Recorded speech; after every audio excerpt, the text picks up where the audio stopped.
Have you ever wanted to taste everything at a feast? Kwame did. 2 hours later, horns were growing from his head. Real horns, in front of the entire village. There's an ancient rule about village feasts that nobody talks about until someone breaks it. And when Kwame ate from that one forbidden pot, let's just say what happened next turned him into a walking warning. This is why you should never be greedy at feasts. And trust me, you'll want to hear this before your next party. Now, settle down and listen carefully, because this story will teach you something your parents never told you. This is the story of Kwame, a man whose greatest weakness would become his most memorable lesson. Kwame was not a bad man. In fact, if you met him in the morning, you'd receive nothing but warm greetings and respectful bows. He honored the elders, helped carry loads for those who struggled, brought yams when babies were born, and contributed generously to funerals. His heart was good, his intentions pure. But there was one problem, one significant, undeniable problem that everyone in the village knew about. Kwame's stomach ruled his head. I'm telling you, this man's appetite was legendary. It was as if his stomach had no bottom, like a pit that could never be filled. You could serve Kwame 3 large bowls of fufu with egusi soup swimming with meat and stockfish. Watch him devour every morsel, lick his fingers clean, and then, with those hopeful puppy eyes, he'd look at you and ask, "So, you didn't cook any rice?" His wife, Adoa, was a patient woman. Beautiful, hard-working, devoted. But even her patience had limits. Every morning she'd prepare breakfast. Kwame would eat it all. At noon, she'd cook lunch. Kwame would finish everything, including the portion she'd set aside for dinner. By evening, when she'd ask what to cook, there'd be no ingredients left. "Kwame, what am I supposed to cook now? There's no food left in the house," she'd say, exhaustion in her voice. And you know what Kwame would reply? "Ah, my dear wife, it's nothing serious. We can manage with some gari and groundnuts." As if he wasn't the reason the pantry was empty. The entire village of Akwaba knew Kwame's reputation. Every ceremony, every celebration, every gathering where food was involved, Kwame would be in the front row. The man was never late. In fact, you'd often find him arriving before even the host. This is where our story truly begins. Pay attention now. Every year in the village of Akwaba, there was a grand celebration called the Harvest Festival. This was when all the yams had matured, the corn had ripened, and fruits hung heavy on the trees. The festival lasted 3 days. 3 magnificent days of dancing, drumming, and oh my goodness, food. This particular year, the harvest had been exceptional. The rains came at exactly the right time, the sun shone with perfect intensity, and no diseases touched the crops. The village council decided this year's celebration would be unforgettable. Preparations began a full month in advance. Every household contributed. Some brought yams, others rice, some donated goats and chickens, and others provided palm wine and locally brewed beer. The women worked tirelessly. Mama Abina led a cooking committee of 15 strong women. They started cooking 2 days before the festival. The aromas that filled the village square were absolutely intoxicating. Even if you lived in the neighboring village, the scent would reach you. They prepared jollof rice, the kind with that perfect smoky flavor from the slightly burnt bottom. They made wache with spicy shito sauce, golden fried plantains, groundnut soup thick with goat meat, palm nut soup studded with snails the size of fists, banku with okra stew, fufu with light soup, kenke with fried fish, red with gari and avocado, kontomire stew, garden egg stew, everything imaginable. The pots were numerous, large aluminium ones, traditional clay pots, iron cauldrons, all gleaming in the sunlight, filled with colorful dishes. Steam rose from them like offerings to the gods themselves. When Kwame heard about the festival preparations, he nearly fainted with joy. His eyes widened like saucers. He licked his lips repeatedly. For an entire week before the festival, he couldn't sleep properly. He dreamed about jollof rice. He saw fufu in his sleep. The man became a prayer warrior. Every morning he'd pray, "God, let this festival come quickly. And Lord, bless my stomach with extraordinary capacity." Adra watched him and shook her head. "Kwame," she said, "this festival lasts 3 days.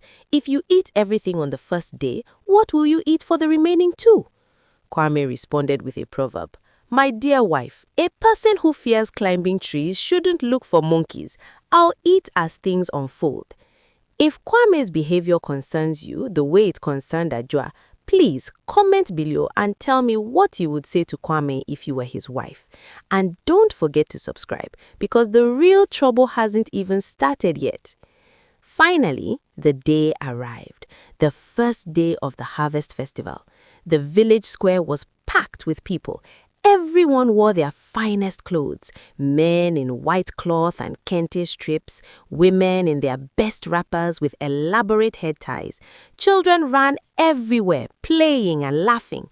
Drums pounded rhythmically, kopong, kopong, kopong, kopong. Dancers moved gracefully. The atmosphere was electric. But where was Kwame? The man had arrived at the village square at 5 a.m. The festival wasn't scheduled to begin until 10 a.m., but Kwame came early, claiming he wanted to help with arrangements. We all knew what he really wanted to arrange, his knowledge of where every pot was located before the crowds arrived. Kwame positioned himself strategically in a corner with a clear view of the entire cooking area. As the women brought out the pots one by one, Kwame mentally catalogued them. 1 pot of jollof rice, 2 pots of jollof rice. That one is patty jollof. That green pot must be the contomere. Oh, that clay pot contains the groundnut soup. God is good. As the sun His began friend its Kofi, descent and a evening slim, approached, sensible man, something approached him. happened. Kwame, Kwame my was brother, resting good in his morning. corner, You are here slightly quite early. tired from all the Kwame eating, smiled. but still Kofi, you calculating know the which early pots he bird hadn't catches the worm. visited.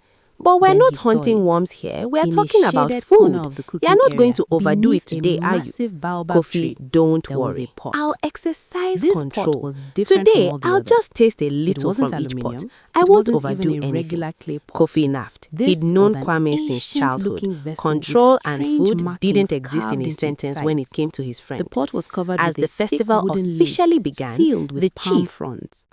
No steam rose from this pot like the others. No aroma emanated from it. Yet somehow, Kwame's eyes locked onto it. It was as if the pot was calling to him, whispering, "Kwame, come taste what's inside me." Kwame's eyes narrowed. He began moving toward the pot like someone under his spell. As he walked, his friend Kofi blocked his path. "Kwame, where are you going?" "That pot," Kwame pointed. "I haven't eaten from that one yet." Kofi followed his gaze. When he saw which pot Kwame meant, his expression changed. Kwame, no, not that pot." "Why not? Is it food or poison?" "Kwame, don't you listen. That pot, it doesn't belong to just anyone. It's Mama Kesewa's pot." "Mama who?" "Mama Kesewa, the old woman who lives at the edge of the village, the herbalist. Some people call her a witch, but she's really a medicine woman. She brings that pot to the festival every year, but nobody touches it. The food inside, they say it has power." Kwame laughed. "Kofi, you're afraid of nonsense. Food is food. What kind of power can food have?" "Kwame, I'm begging you, leave that pot alone. You've eaten enough today anyway. Your belly is full. Why are you looking for trouble?" But as they argued, an old woman appeared. She materialized as if rising from the ground itself. This was Mama Kesewa. Her back was slightly bent with age, but her eyes were sharp as razors. She wore all black, with beads covering her neck and wrists. When she walked, the beads made a soft sound, clack, clack, clack. She looked at Kwame, her gaze penetrating like an X-ray. Then she smiled, the kind of smile that doesn't reach the eyes. Her voice was like dry leaves blown by wind. Kwame, son of Kofi, grandson of Ajeman, I've been watching you since morning. Kwame smiled innocently. Ah, Mama, good evening. My respects to you. You respect me, but your heart respects my pot even more. Kwame laughed nervously. Mama, I don't understand. You understand perfectly. You want to taste my food. Ah, no, Mom, I was just looking around. The old woman raised her hand. I don't blame you. The food in my pot is extraordinarily delicious. It has a taste unlike any other food. But Kwame, her voice became serious. That food is not for greedy people. Only someone with a pure heart, someone who can control themselves, someone who knows when enough is enough, only that kind of person can eat it without consequences. She paused, letting her words sink in. But a person with greed in their heart, someone who doesn't know when to stop, someone who always wants more and more and more, she shook her head slowly. If that person touches my pot, something will happen to them. Something that will teach them a lesson they'll never forget. Kofi grabbed Kwame's arm. You had her, didn't you? Let's go. But Kwame, you know what always kills the rat? Curiosity. The man just stared at the pot. His mind was racing. What could be inside that so special? Why can't I eat it when everyone else can? I've eaten from every other pot and nothing happened. This old woman just wants to keep the best food for herself. Mama Kesewa saw the look in Kwame's eyes. She could tell this man wasn't going to listen. She sighed deeply, the kind of sigh old people make when they know trouble is coming but they can't prevent it. Kwame, she said one final time, I've warned you. The choice is yours.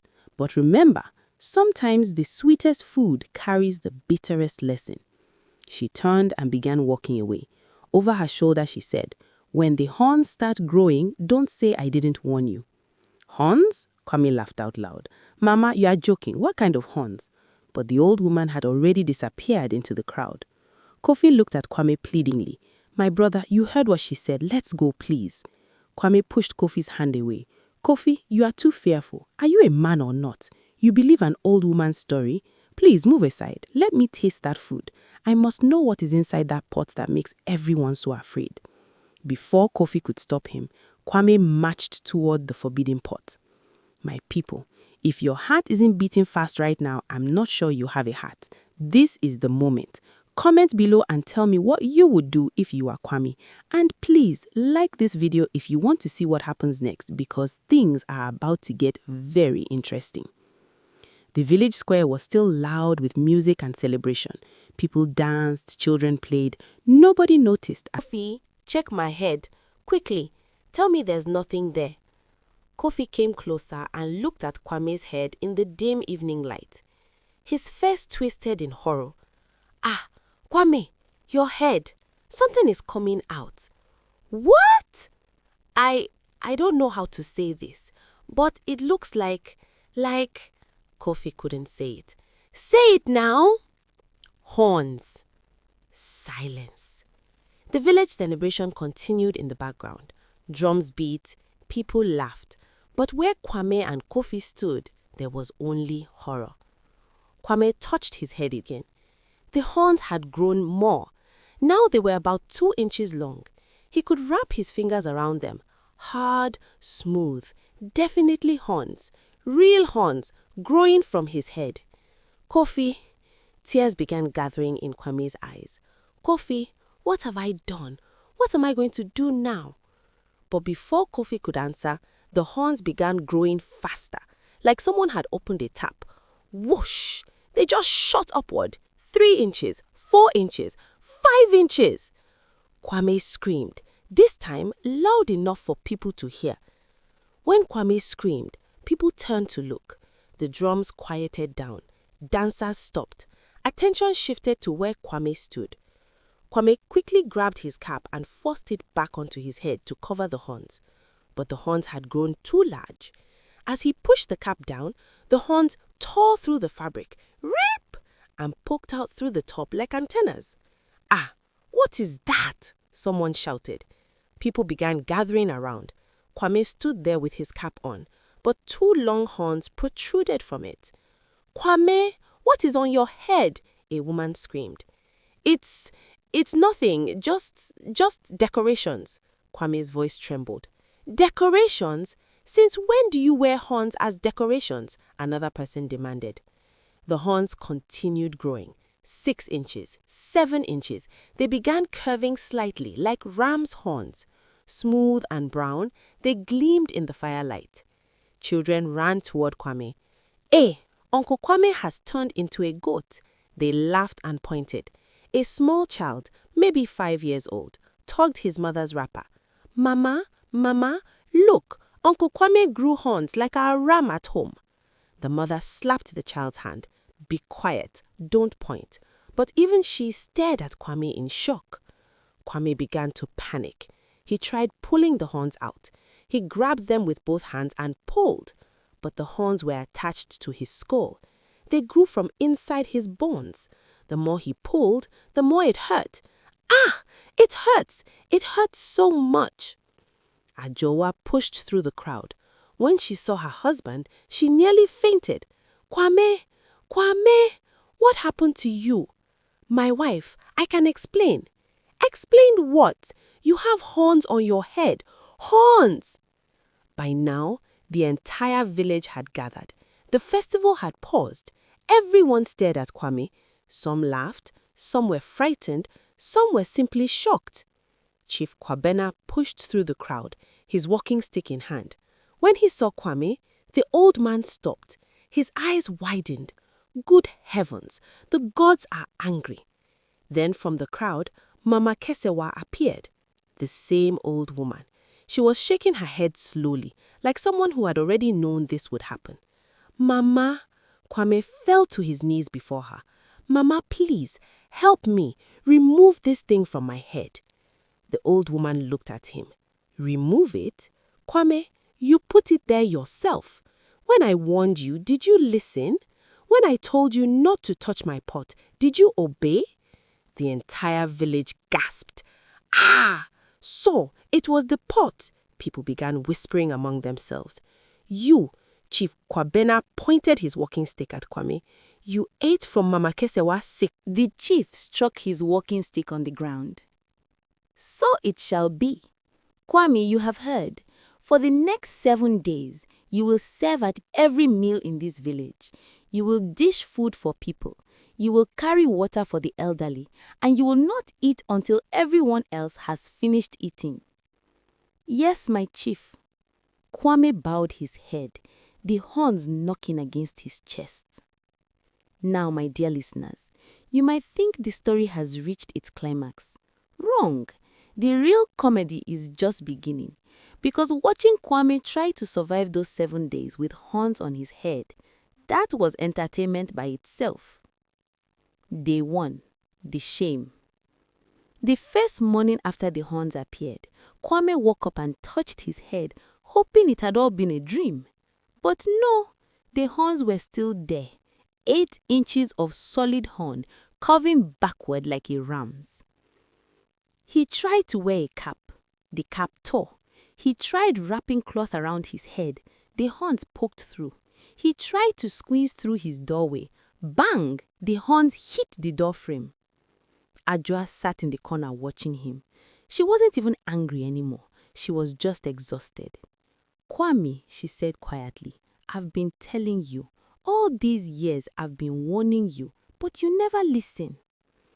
"My dear wife, I'm sorry. I'll change, I swear." "You'd better change, because I can't be married to a goat. If by the 7th day those horns haven't fallen off, you and your horns will be sleeping in a different room." As Kwame stepped out of his compound, trouble began. The children saw him first. "Ah, Horn Man!" They started running after him, chanting, "Kwame the goat! Kwame the goat! His head is heavy, he cannot float."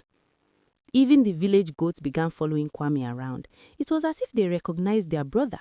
One large ram actually came up and started rubbing heads with Kwame as if they were about to fight. "Shoo, go away, I'm not your friend." Kwame chased the ram away, but every time he bent down to pick up a stone, his horns would knock into something. Pots, baskets, people's heads. "Aya! Kwame, watch where you're swinging that thing."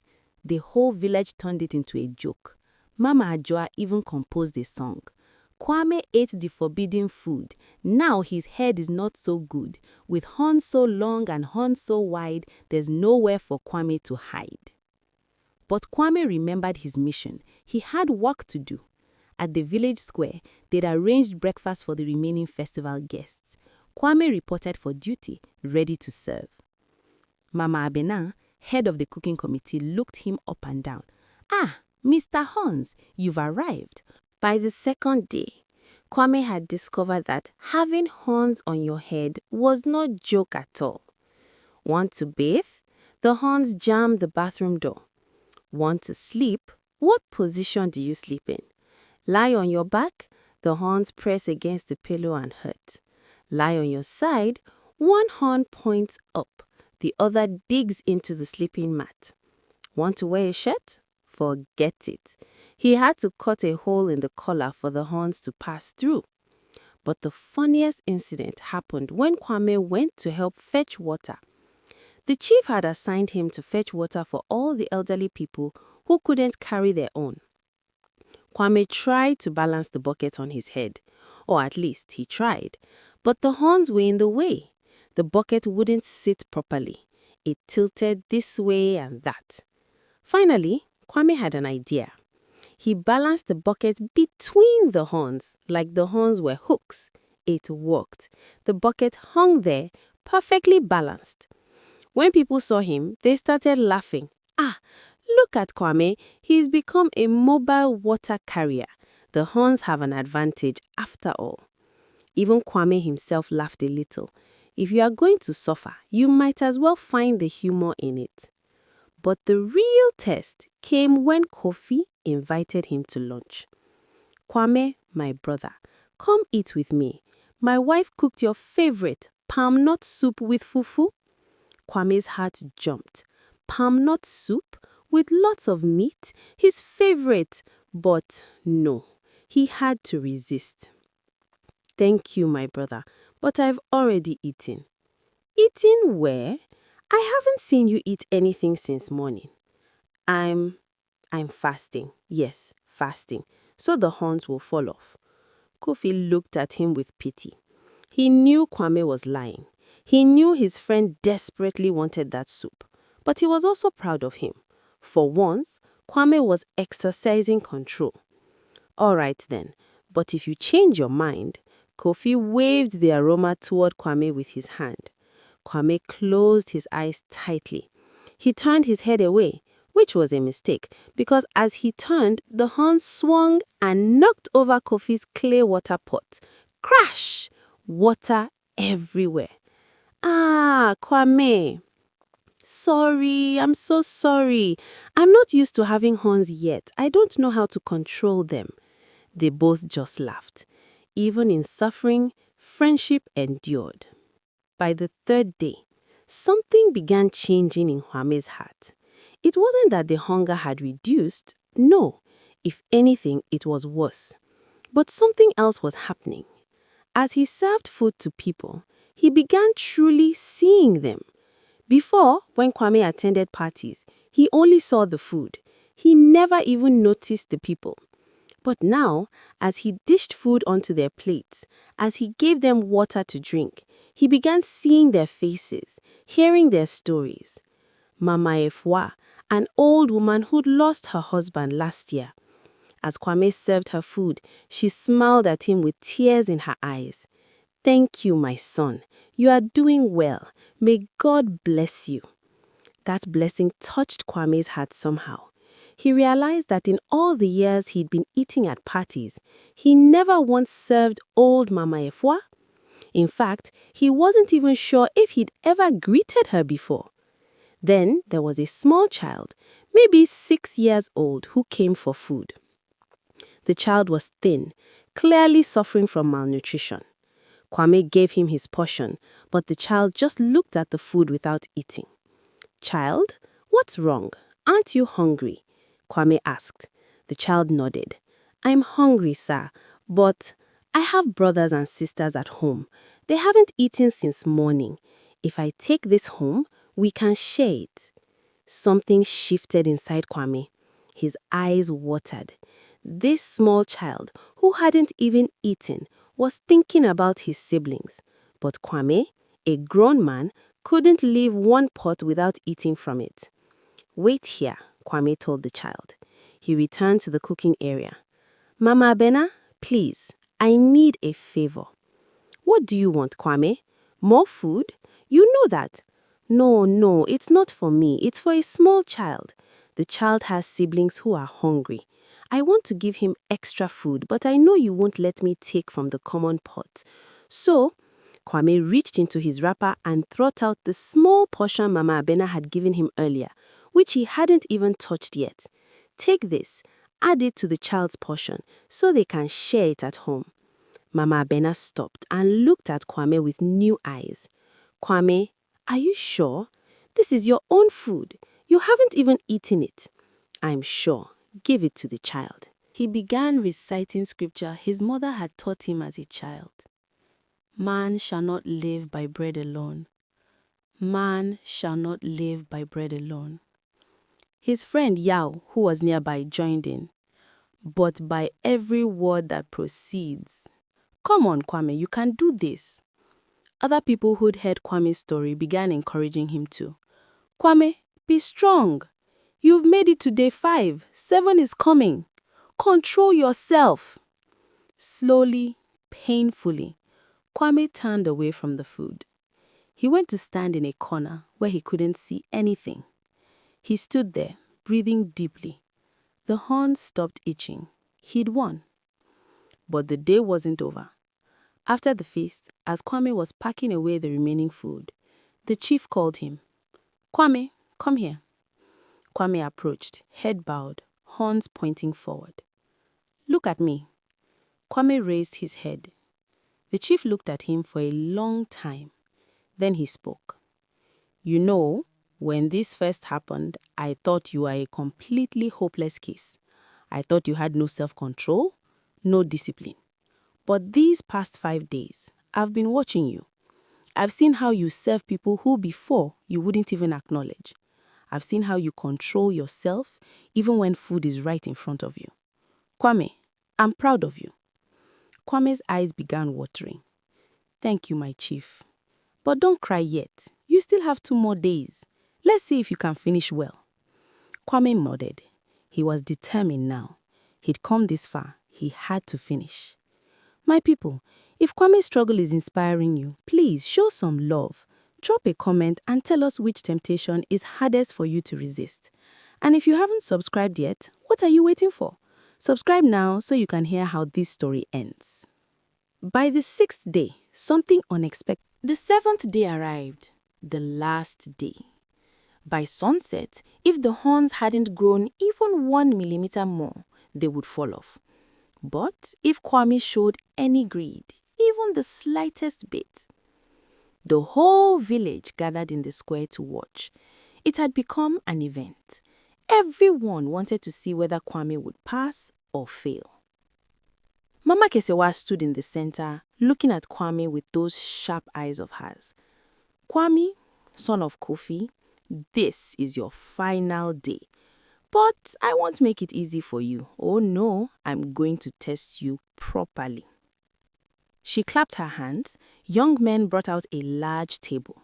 On the table, they arranged the most beautiful feast Kwame had ever seen in his life. Everything he loved most, everything he normally couldn't resist. They piled it high, steam rising, aroma filling the air. "This food," Mama Kesewa announced, "is for you. All of it. It's a reward for the 6 days you've endured. If you want to eat it, go ahead. It won't make the horns grow. It won't add to your punishment. This is a genuine offer. The food is yours. You can eat until you're full." The whole village gasped. Was it a trick? A test? What was happening? Kwame stood there, looking at the food. His stomach began rumbling. For 6 days, he'd been eating like a bird, small portions, just enough to survive. Now all his favorite foods were right in front of him, free, no consequences. He could eat. He took 1 step forward, then another. He reached the table, his hand stretched toward a large piece of fried chicken. Then he stopped. He looked at the food. He looked at the people gathered around. Mama Efua, the thin child with his siblings, Adwa his wife, Kofi his friend, all the people he'd been serving for the past 6 days. Then Kwame did something that shocked everyone. He turned to face the crowd. Mama Kesewa, I thank you. This food looks incredibly delicious. Before, if you'd put this in front of me, I would have finished everything, even the crumbs under the table. But, he paused. But these past 7 days have taught me something. They've taught me that the sweetest thing in life isn't food that enters your mouth. It's the joy in your heart when you put others first. It's the satisfaction you feel when you help someone who can't help themselves. It's the love you see in your wife's eyes when she's proud of you. He turned back to the food. So, Mama Kesewa, if you please, let's share this food with everyone here. Let the children who don't have enough food at home eat. Let the elderly people who find it hard to cook for themselves eat. Let my wife, who's endured all my nonsense all these years, eat. And if anything remains after everyone has eaten, then maybe I'll take a little. Silence. Complete silence. Even the birds stopped singing. Then Mama Kesewa began to smile. That smile spread across her face like sunrise. She began nodding her head slowly. Kwame, you've passed. As she spoke those words, something began happening. The horns began to glow. Soft golden light emanated from them. Kwame felt warmth on his head. Not pain, but pleasant warmth, like someone massaging him. Then, one by one, like dry leaves blown by wind, the horns began to crack. Small pieces started falling off. So, my dear listeners, you've heard this story. The story of Kwame the greedy, who became Kwame the generous. The story of how one forbidden pot, one moment of weakness, led to 7 days of suffering, but finally to a lifetime of wisdom. Now, I want to ask you, do you have something you can't control? Something that always makes you overdo it? It might be food, like Kwame. It might be money, always wanting more and more, even when you have enough. It might be social media, spending hours scrolling, comparing yourself to others, feeling bad about your own life. It might be alcohol. It might be chasing relationships inappropriately. It could be anything that controls you instead of you controlling it. The question is, will you wait until horns grow in your life before you change? Or will you learn from Kwame's mistake? If this story touched you, if it made you think about your own life, I want you to do something for me. First, hit that like button. Press it firmly. Let the YouTube algorithm know that stories like this need to reach more people. Second, drop a comment. Tell me what you learned from Kwame's story. Tell me about your own horns, what you're struggling with, and let's encourage each other in the comment section. Sometimes sharing your struggle is the first step to overcoming it. Third, and this is the most important, subscribe to this channel. Help me prove something wrong. My mother said I wouldn't even reach 100 subscribers, but I believe stories like this deserve to be heard. Help me show her that these tales matter and turn on that notification bell. Why? Because every week I bring you African folk tales that won't just entertain you, but will teach you lessons that can change your life. And trust me, if you enjoyed Kwame's story, the ones coming next will blow your mind. And finally, share this video. Send it to your family WhatsApp group, post it on your status, tag your friends who need to hear this message. You might actually save someone from growing their own horns. Remember, greed isn't only about food. It can manifest in any area of your life.